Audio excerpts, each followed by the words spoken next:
It's a Tuesday night, April 10th, 2018. Danny Lorenzo sends a text message to the man who was about to kill him. 4 words. I'm at the church. He meant it literally, the parking lot of an empty church on Corkscrew Road in Estero, Florida. He and his wife, Deanna, had driven down from Brooksville more than 2 hours to buy some rifles from a seller they'd found online. $3,000 cash. It seemed like a routine gun transaction. Danny was 52 years old. His birthday was the very next day. He never made it. Approximately 18 minutes after that text, 911 calls reported gunfire. They reached the Lee County Sheriff's Office. First responders would find Danny Lorenzo slumped in the cab of his red pickup truck and his wife Deanna beside him. At least 63 shell casings on the asphalt. Danny had been shot 7 times, Deanna 11. The killers were gone, and within months, one of them would be celebrated as a war hero in Ukraine.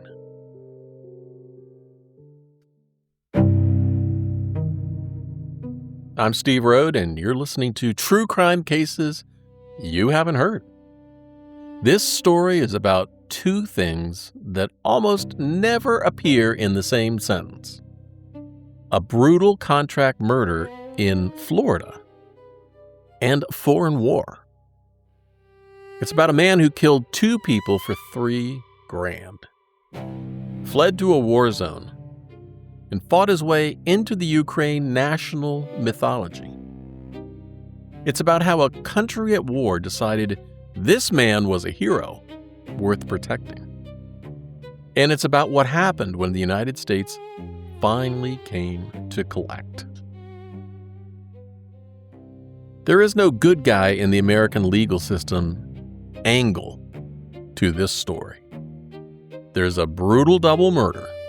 There's a government that made promises it may not have intended to keep. And there's a question that doesn't have a clean answer. When a country is fighting for its survival, does it matter who's pulling the trigger for your side? If you want to go deeper on this one, the case files, and more, it's available exclusively on the Substack. You'll find a link at truecrimeunheard.com. Free subscribers get access. Paid subscribers get the behind the scenes, behind the case podcast and the case documents. Now, let me tell you about Danny and Deanna Lorenzo.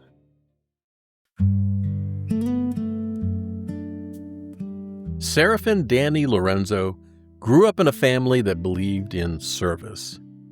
He joined the military, and he came out of it with a service dog named Red, and whatever invisible weight the VA doesn't always see. He believed in being prepared. If you went to a gun show with Danny Lorenzo, you would watch a man who knew exactly what he was looking at. He'd pick up a rifle and turn it over slowly. He'd check the action, run his thumb along the stock. He kept a notebook. He wrote down serial numbers, calibers, what he paid, and when he bought it. Not because anyone made him, but because that was how Danny worked.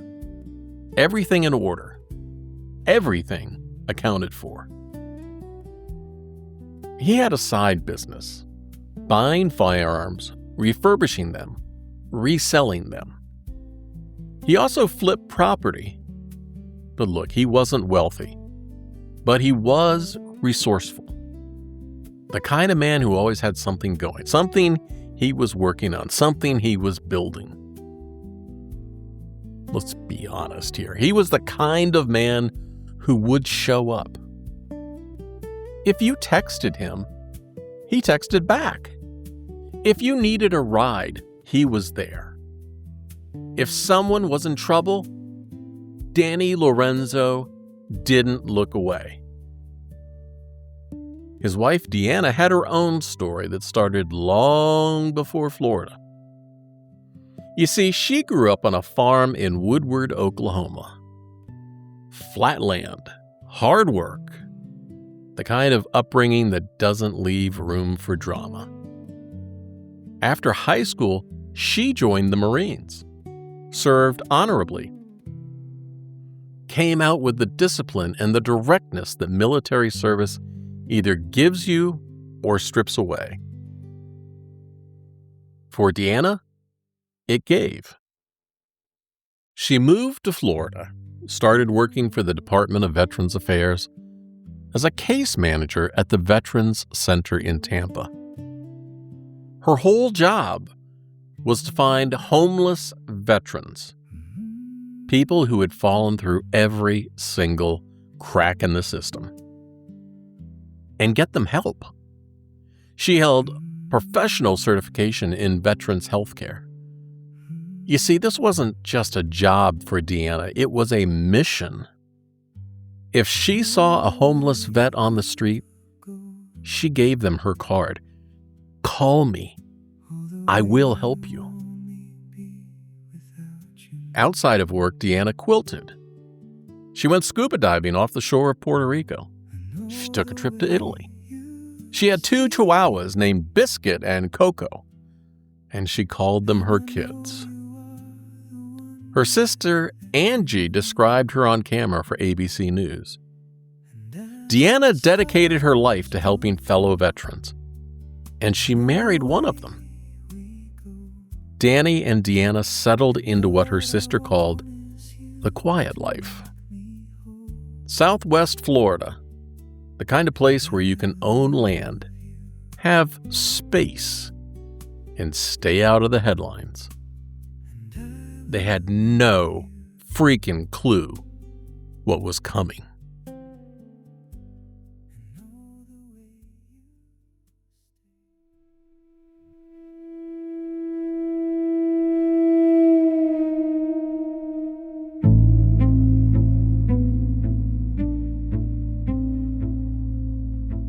Craig Austin Lang grew up in Pitt County, North Carolina. Not that far from me, actually. Rural land outside Greenville in a town called Aden.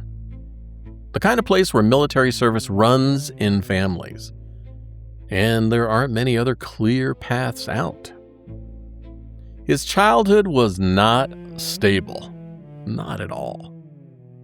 According to reporting by IndieWeek, when Lang was 12 years old, his father, Donald, attempted to murder his stepmother in a drunken rage. His father went to prison for it, and Craig spent the next 5 years in foster care. By 16, he was facing assault charges of his own.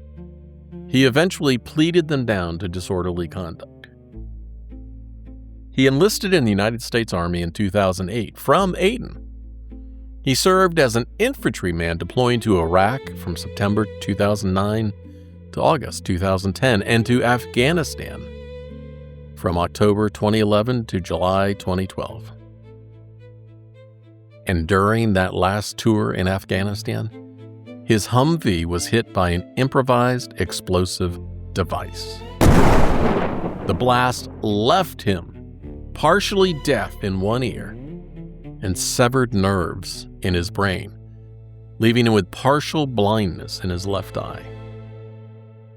He had continuous headaches and a traumatic brain injury that would follow him for the rest of his life.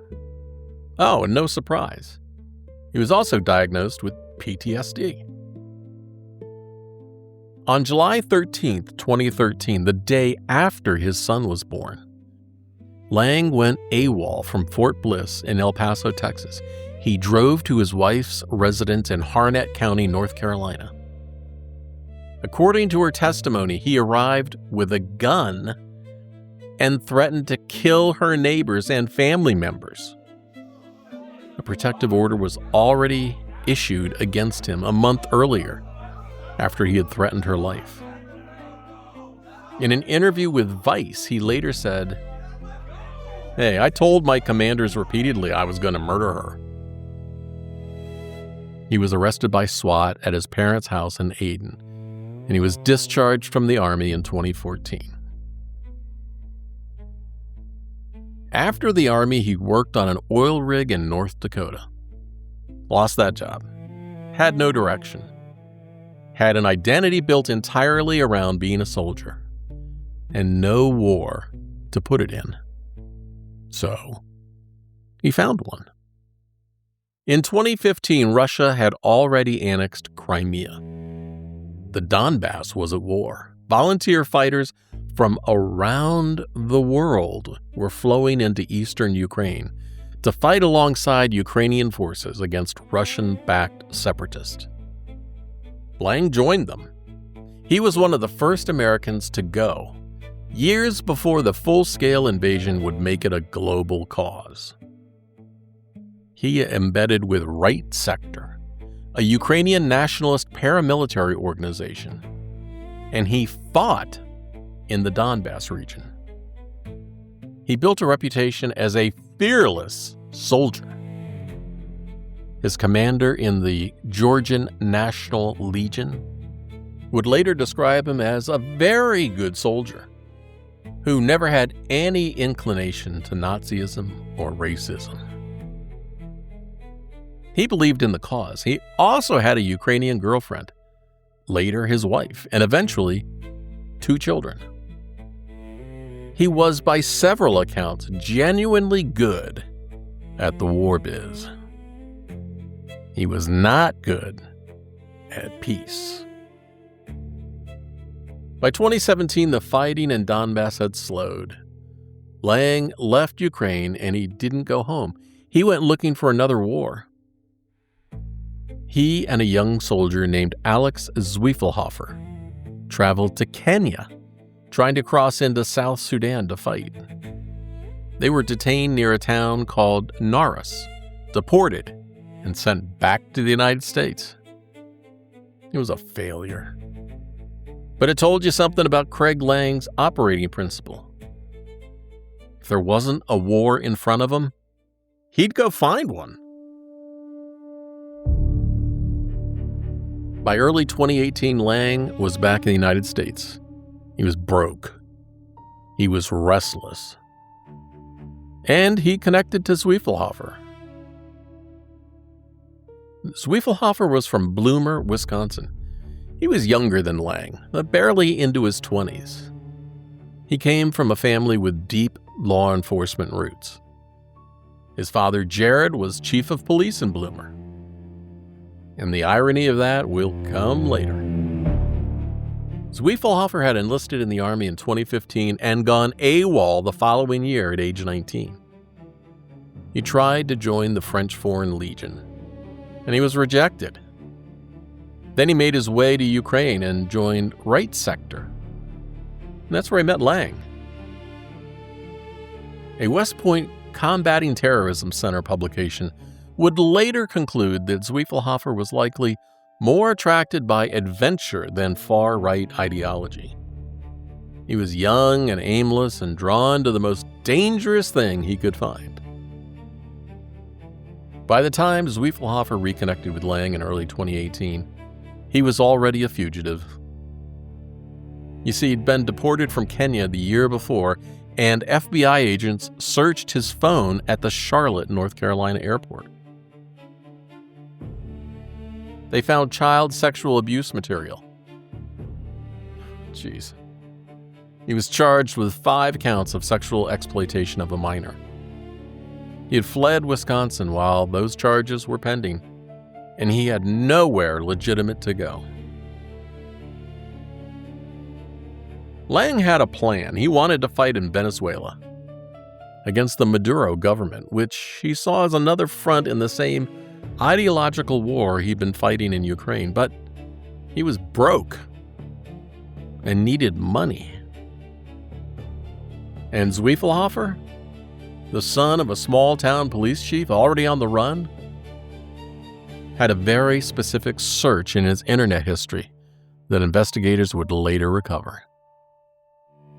He had typed the words, "How to smuggle myself to South America." That's not a phrase someone accidentally casually searches. No, that's someone who already knew he was planning something that would require him to disappear. By April 2018, they had a solution. They would set up a fake gun sale, lure a buyer, kill him, and take the cash.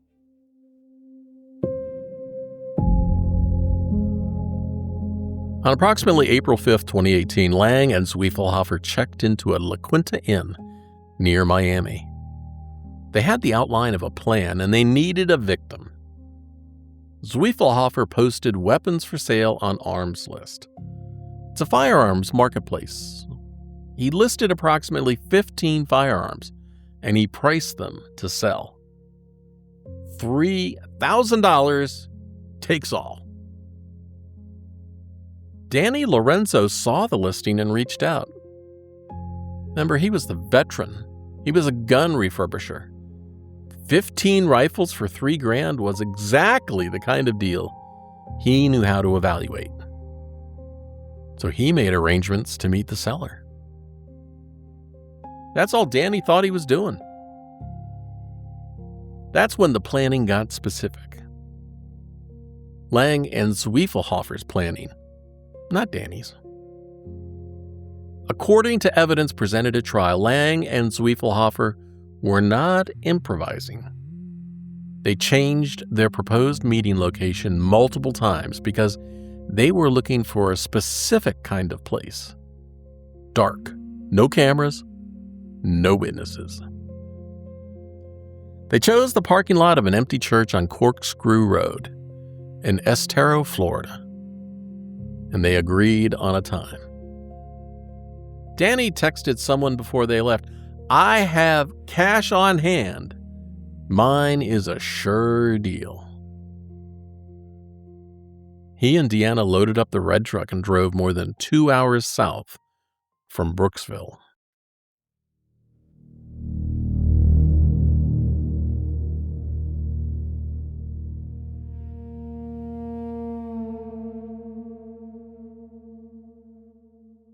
The church parking lot was quiet that night. It was dark, and it was the kind of dark that happens at the edge of a Florida suburb where the streetlights thin out and the surrounding land is undeveloped. Danny and Deanna Lorenzo pulled their red pickup truck into the lot. At 10:37 p.m., Danny sent his confirmation text. And according to investigators, approximately 18 minutes later, the first 911 calls reporting gunfire reached the Lee County Sheriff's Office. What happened next was not a robbery gone wrong. It was flat out an ambush. Local residents who lived near Corkscrew Road later told reporters they heard what one person described as a sudden hail of rapid gunfire. Not a few shots.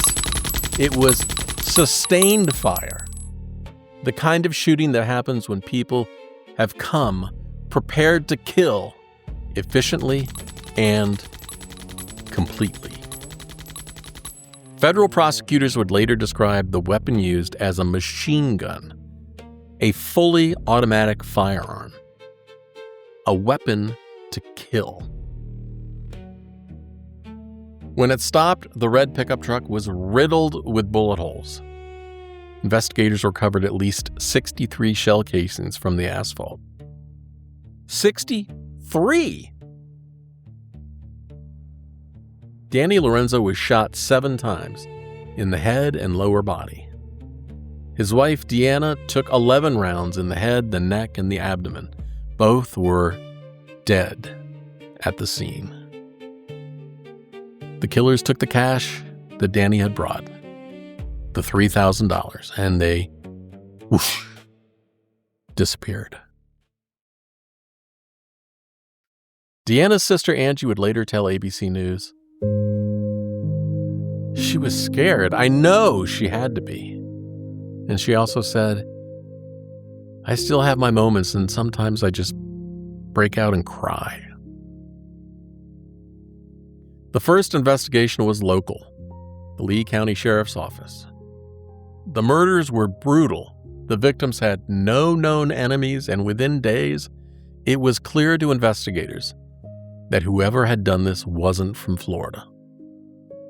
The shooting pattern, the specificity of the ambush, the immediate disappearance, this had the signature of trained soldiers. Detective Sarah Rodriguez, one of the investigators who worked the case, would later say, "It's a roller coaster when you want something this badly. We want people to answer for what they've done." A week after the murders, deputies released the victims' names to the public. And that's all they released.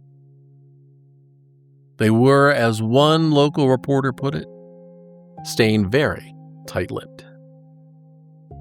At the time, no one had a theory involving Ukraine. After the murders, Lang and Zwiefelhofer split up. Zwiefelhofer ran, but not far, and not smart. He made it out of Florida and went back to Bloomer, Wisconsin. Brilliant. Back to the town where his father was the chief of police. Lang moved differently. He had an operation to run. Before leaving the Miami area, he and Zwiefelhofer visited a military surplus store. And according to federal investigators, they discussed weaponry for fighting against the Venezuelan government and acknowledged that this involved killing people. They had just killed 2 people for $3,000, and they were already planning the next war. Lang made it back to Ukraine, and he rejoined Right Sector in the Donbass, and he kept fighting. He also started talking. According to court records, in the months after the murders, Lang told at least 3 different people what he had done. Not confessions exactly, but more like boasting, filtered through the kind of bravado that comes from believing you're untouchable. To one person, he said he and his partner had lured, killed, and robbed 2 people several months earlier. The person he told this to didn't believe him. Well, not until Zwiefelhofer later confirmed the story. To a second person, Lang described the murders as a meeting gone wrong. He and his partner tried to hire people to take them out of the country, but the meeting ended in gunfire. He showed this person a news article about the crime. A news article with a photograph of a red truck with crime scene tape. He was showing people proof. He was proud. To a third person, he said he went to Florida, paid a man to take him to another country, and then Lang killed him to get his money back. He showed this person the same newspaper photo, and then he told them that he had unloaded the clips into the truck. He also told this third person that he wanted to fight a war on every continent, and he wanted this person to come with him. And Lang wasn't just bragging, he was recruiting. During this same period, federal investigators would later discover that Lang had been mentoring a young Army soldier at Fort Riley, Kansas, named Jarrett William Smith, coaching him via Facebook towards joining the fighting in Ukraine. Smith was later arrested for distributing bomb-making instructions to undercover FBI agents and discussing attacks on politicians and news networks. The FBI's criminal complaint specifically described Lang's role as mentorship. A wanted double murderer sitting in Ukraine, radicalizing a soldier on a U.S. Army base. Look, let's pause here for a moment, because this is not how killers usually behave after a murder. The psychological literature on this is actually pretty damn clear. Most people who kill, even people who kill without remorse, don't go around bragging about it to other people. That's a specific kind of personality. The forensic term is antisocial, but I think the plain English version is more useful here. This is someone who does not believe that the rules apply to them. Not the legal rules, not the social rules, not the basic human rule that says you don't tell people you killed someone for money. Craig Lang told at least 3 people because he genuinely didn't think it mattered. And he was wrong about that. Those 3 witnesses became 3 of the most powerful pieces of evidence against him.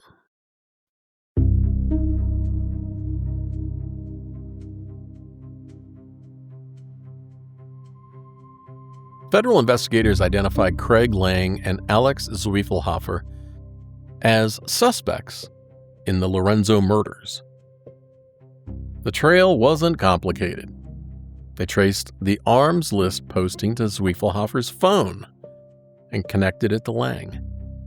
The FBI got involved, and Zwiefelhofer was arrested in the United States. He never made it overseas. Lang was a different problem.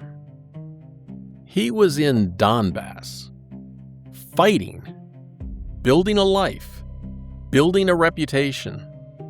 And then in August 2019, Ukraine arrested him. Not because of Florida, but because of something else entirely. He had been detained at the Ukraine-Moldova border checkpoint while trying to get a permit extension.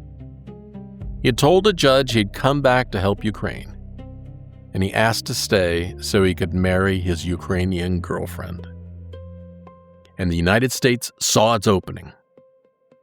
Within weeks of Lang's Ukrainian detention, the U.S. government formally initiated extradition proceedings.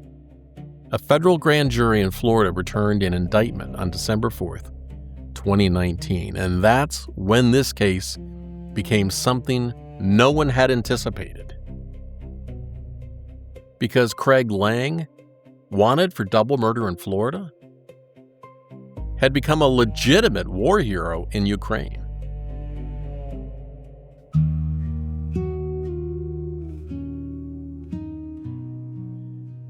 This is not propaganda. This is not spin. Right Sector and its affiliated units confirmed that Lang had fought in the Donbass region for years. He had a Ukrainian wife, Ukrainian children. He had bled for Ukraine. He was, in the eyes of many Ukrainians, one of the foreign volunteers who had come when it mattered and stayed. When the United States formally requested his extradition, the response inside Ukraine was fierce. A Ukrainian organization dedicated to protecting Ukrainian POWs filmed the court hearings. Over 900 people watched those recordings in Ukraine. The organization was advocating for Lang to stay. Right Sector supporters appeared at the courthouse, and according to NBC News reporting, they chanted, "Glory to heroes," for a man wanted for double murder in Florida. Yeah, glory to heroes. For a man who killed Danny and Deanna Lorenzo for $3,000. The Ukrainian courts ruled on October 8, 2019, to hold Lang in custody while the extradition request was considered. Lang's legal team immediately appealed to the European Court of Human Rights in Strasbourg. Their argument was straightforward. The United States uses the death penalty. Craig Lang's alleged crimes in Florida could qualify for the death penalty, and the European Convention on human rights, Article 2 protects the right to life. And extraditing Lang to a country that might execute him violated that right. The ECHR took the case seriously. For 4 years, Craig Lang sat in Ukrainian custody. Not a prison exactly, more of a detention status. He was confined to Kiev city limits, where the legal machinery of 2 continents ground slowly through his case. And then something changed everything. On February 24th, 2022, Russia launched its full-scale invasion of Ukraine.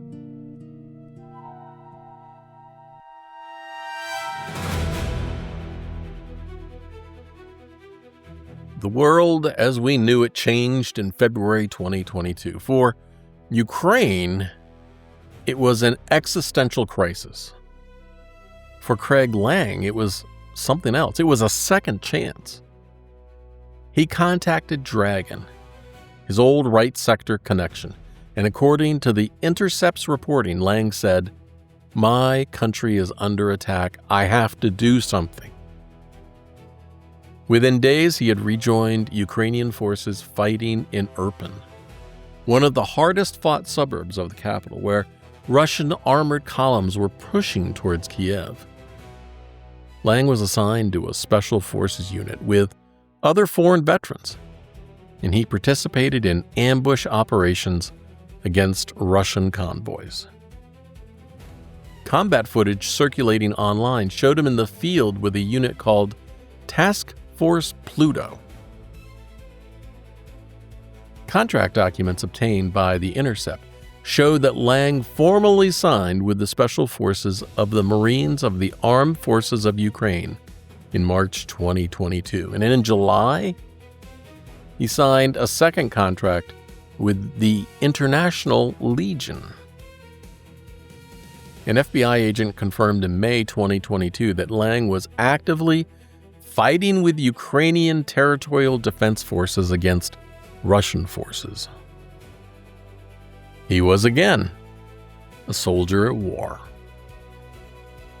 while his victim's family waited for justice in Florida. Lang told reporters that Ukrainian military leadership knew about his fugitive status. Everybody was aware of it. Nobody cared. Within weeks of the invasion, ABC News released footage they had filmed in Kiev the previous spring. It was a sit-down interview with Craig Lang. The network had held it. Now it was news. In that interview, Lang appeared calm, practiced, comfortable on camera. He speaks about Ukraine's cause with conviction. When the reporter presses him about Florida, he deflects without any apparent anxiety. "I can't discuss any of these things," he says. "Anything about Florida, pretty much anything about my time in the United States in 2018, I can't talk about any of that." When the reporter asks him about the white supremacist connections of Azov Battalion, a Ukrainian volunteer unit he had been associated with, Lang makes a careful argument. He says the media's characterization of far-right extremism in Ukraine militia is overblown. He says he's served with black soldiers. He says ideology doesn't match reality on the ground. And then the reporter reads him a direct quote from the commander of that battalion about leading the white races in a final crusade. And Lang stands up. "Wish y'all a good evening," he says. "I'm going to go ahead and leave." And he walks out. The walkout moment is important, not just as a dramatic detail, but as a window into how Lang saw himself. He was willing to talk about Ukraine. He was willing to rebut the war crimes allegations. He was willing to discuss extradition as a political persecution of veterans. But a direct quote from an actual commander, a quote that exists in the public record, that ends the interview. He had no answer for it, so he got up and left. That's a very specific kind of calculation. It's not innocence. That's just damage control. The Intercept spent 18 months with Lang in Ukraine before his extradition. Their reporting, published in 2023, is one of the most detailed accounts that we have of Lang's thinking in those years. He told reporters things that should have been inadmissible in polite company. He said he'd participated in operations where Russian soldiers were killed at close range. And he described these with the same flat effect someone might use to describe completing a work task. He called himself a professional.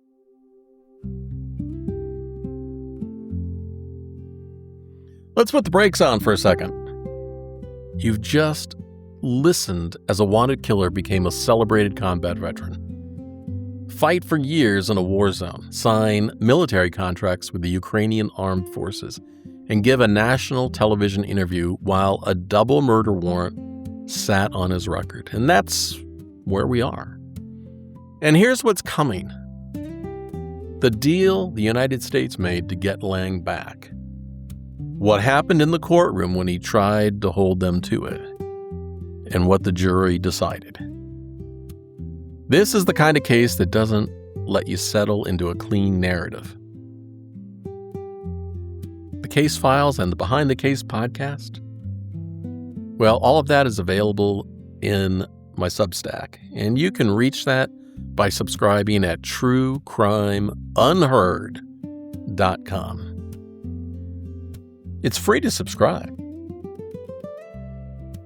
I'll be right back.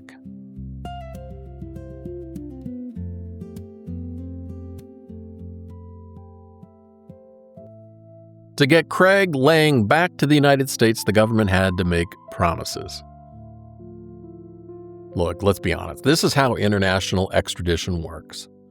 You don't just ask a foreign country to hand over a defendant. No, you have to negotiate. You guarantee. You put things in writing. The United States wrote to Ukraine's Prosecutor General's office 2 core assurances. First, the United States would not seek the death penalty.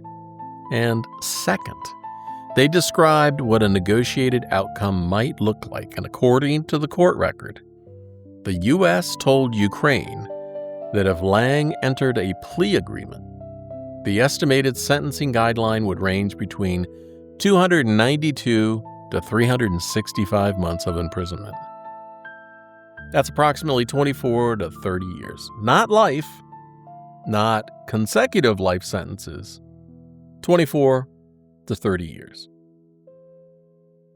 Ukraine's Prosecutor General's office said, okay, and accepted those assurances and agreed to extradition in August 2020.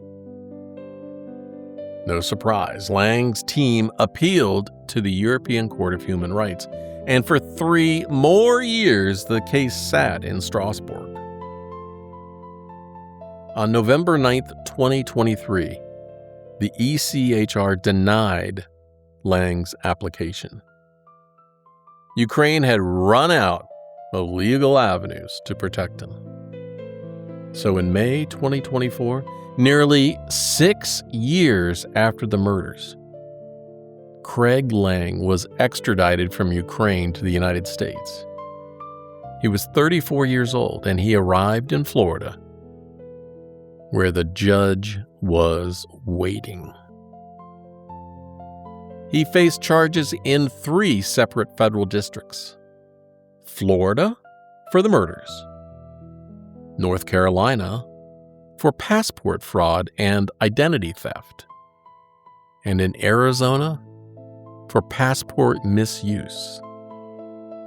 But it was the Florida case, the red truck, the parking lot, the 63 shell casings. That's the one that would define everything. The trial of Craig Lang, United States versus Craig Austin Lang, began in September 2025 in the Middle District of Florida, the Fort Myers Division.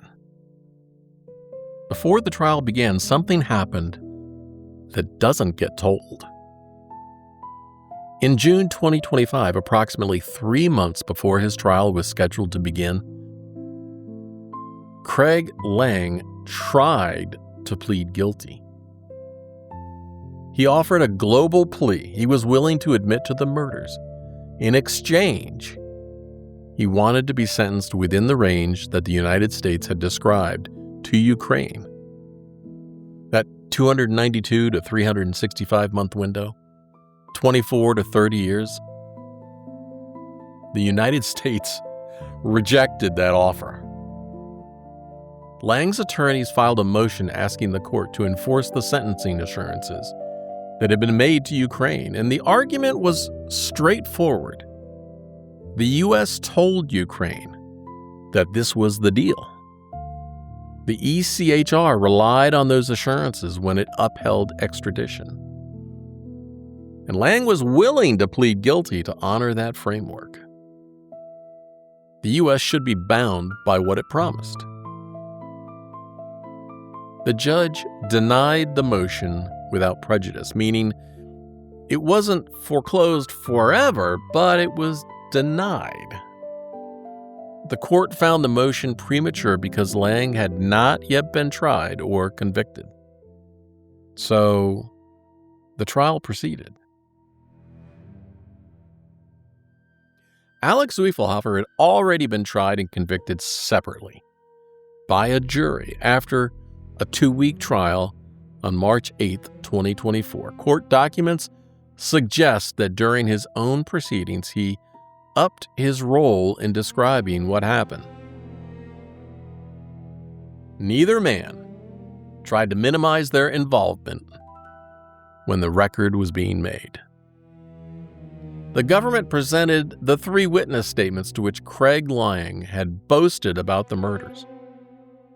Under federal rules of evidence, statements against interest, the court admitted most of them. The jury heard Lang's own words, recounted by people he trusted with them. The jury heard about the newspaper article he carried, the red truck, the crime scene tape, the detail about unloading the clips. The jury heard about Danny Lorenzo, a veteran with a service dog named Red, who refurbished firearms as a side business and brought $3,000 in cash because he saw a good deal on Arms List. And they heard about Deanna Lorenzo, a Marine who spent her career at the VA helping homeless veterans find their difficult way back, who called her 2 chihuahuas her kids, who quilted and went scuba diving, and who married a man she so deeply loved. On September 15, 2025, the jury convicted Craig Austin Lang on all 6 counts. Craig Lang's sentencing hearing was in December 2025. Zwiefelhofer had already received his sentence months earlier. On August 6, 2024, he got consecutive life sentences plus an additional 23 years to run concurrently. The son of a Bloomer, Wisconsin police chief, 27 years old, sentenced to die in federal prison. He's now at a United States penitentiary in Terre Haute, Indiana, and he was ordered to pay $10,886 in restitution to the victims' families. They're most likely never going to get that. But hey, now it was Lang's turn. The Department of Justice press release states the sentence clearly. Lang received consecutive life sentences, not concurrent, consecutive, one after the other. That's a legal statement that says these sentences won't overlap. He'll serve one life term and then another. No parole, no end date, no possibility of getting out. And he was also ordered to pay $10,886 in restitution to the victims' families. The Justice Department called the conduct shocking in its scope and its callous disregard for human life. Remember, the United States told Ukraine that a negotiated sentence would fall between 24 and 30 years, and the actual sentence was consecutive life. The legal question this raises is genuinely complicated, and I want to be honest about that. Extradition assurances are diplomatic communications, not contractual guarantees to the defendant. Courts have genuinely held that a defendant doesn't have personal standing to enforce promises between governments. But the ECHR, the International Human Rights Court, it relied on those sentencing estimates when it agreed that extraditing Lang to the U.S. would not violate his rights. If the U.S. never intended to be bound by those estimates, well, that's a different moral calculation. And I'm not saying Lang deserved a lighter sentence for killing Danny and Deanna. I'm saying that the question of whether the United States played straight with Ukraine is worth asking, regardless of what you think Lang deserves. Angie Crowder, Deanna's sister, had been waiting for this since the night she couldn't reach her sister by phone, since the moment she got the call. She had waited through the extradition fight, through the ECHR delays, through the years of Lang living openly in Kiev, giving interviews, being celebrated as a soldier, signing military contracts with the Ukrainian armed forces, and all through the trial, through the motion to enforce sentencing assurances, through all of it. She said in 2022 on camera for ABC News, "I want their story told. These were two fun-loving people, and their life was snuffed." She also said, "I would like to see him come back and stand charges." And he came back. He stood charges. And the charges stood.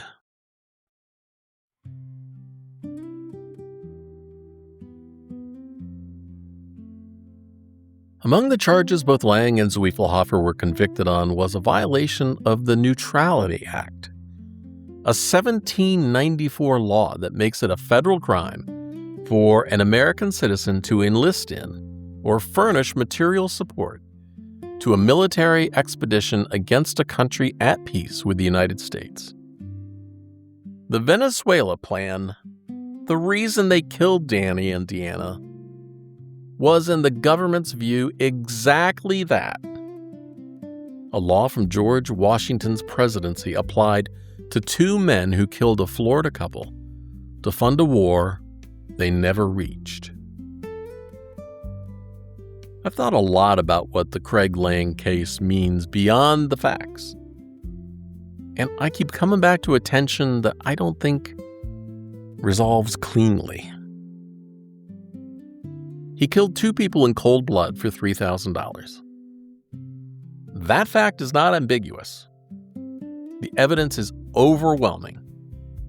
The sentence, consecutive life, well, that reflects the severity of what he did. And I'm not arguing he should have gotten less. But Ukraine celebrated this man, a country fighting for its existence, decided that what Craig Lang did with a rifle in the Donbass mattered more than what he did in Florida. And for years, they were willing to fight the entire international legal apparatus to keep him. They chanted, "Glory to heroes!" at his courthouse hearing. His commanders praised him. He signed military contracts while he was a fugitive, and the state knew, the military knew. Nobody gave a damn. Is that wrong? Maybe. But I also understand it. In a war, you take the soldiers you can get. You decide that the person in front of you willing to bleed for your flag is your problem now, not someone else's court system's problem. The people who got the worst of that calculation were Danny and Deanna Lorenzo. They got caught between a man who thought he was above ordinary consequence, a war that turned him into something that complicated everyone's judgment, and a legal system that took 6 years to bring him to trial. 63 shell casings on a church parking lot in Florida, and a man who thought he'd left that behind in a country far enough away that it wouldn't matter. But it mattered. Let's not forget, Deanna Lorenzo grew up on that farm in Oklahoma. She joined the United States Marines. She moved to Florida and spent her career helping homeless veterans. She gave her card to strangers and she said, "Call me, I will help you." She went scuba diving off the coast of Puerto Rico. She quilted. She had 2 chihuahuas called her kids. She married a fellow veteran named Danny, and he was a man who kept notebooks, who showed up, who texted back, who had a service dog named Red at his side. And he had a side hustle he was proud of. On April 10th, 2018, the night before Danny's 53rd birthday, they drove that red truck to that church parking lot because they were buying firearms from a seller they'd found online. It was a deal Danny knew how to evaluate. It was something that he had done before. They never came home. Red and the kids never saw their parents again. Alex Zwiefelhofer is serving consecutive life sentences at the federal penitentiary in Terre Haute, Indiana. He was 20 years old when he went to that church parking lot on Corkscrew Road, and he will die in federal prison.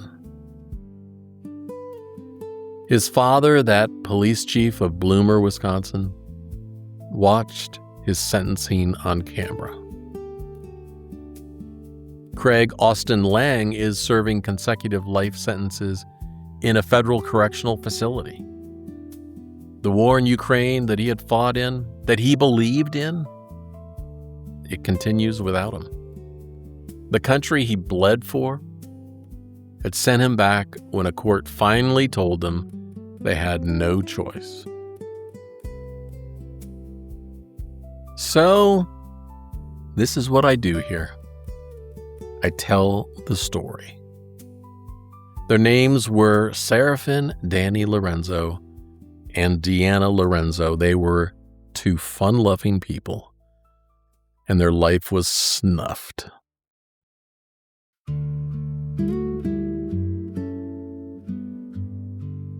Thank you for listening to True Crime Cases You Haven't Heard. I'm still Steve Rode. If this episode moved you, if you want to go deeper, well, if you're one of my paid subscribers on Substack, you get the full case files for the Craig Lang episode, and you get my Behind the Case podcast. That's where I talk about some deeper issues than what I described in this podcast. Things that just didn't fit into this episode. And if you have 2 minutes, please leave a review on Apple Podcasts or Spotify. Look, it's the single most effective thing here listeners can do to help this show reach more people. Reviews tell the platforms this show is worth recommending, and this show is worth recommending. Next time, I'll be back with another case you haven't heard. So until then, I want you to stay curious, stay safe, and stay subscribed. Yeah. See ya. Cases you ain't heard about. Time to dig in. Yeah.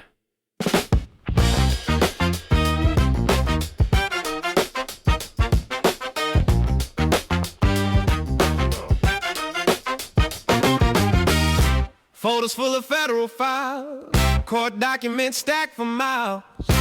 Ain't no famous names in here, just the truth that disappeared. Sworn affidavits, FBI, every claim verified.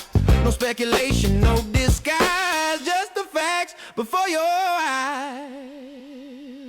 True crime cases, you have heard every single verified word. We honor the people, tell the whole story. No exploitation, just the glory of the truth coming to light. Cases overlooked, we make it right.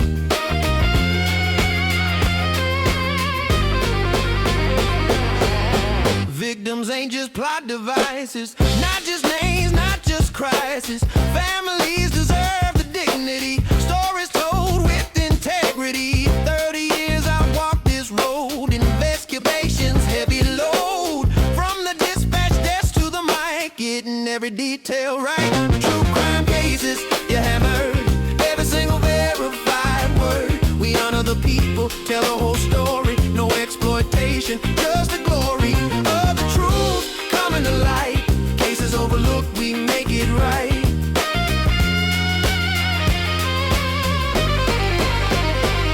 And to my listeners, everyone, couldn't do this without you, son. You're the reason that I dig every case, small or big. This community we've made, truth and dignity displayed. Court documents don't lie,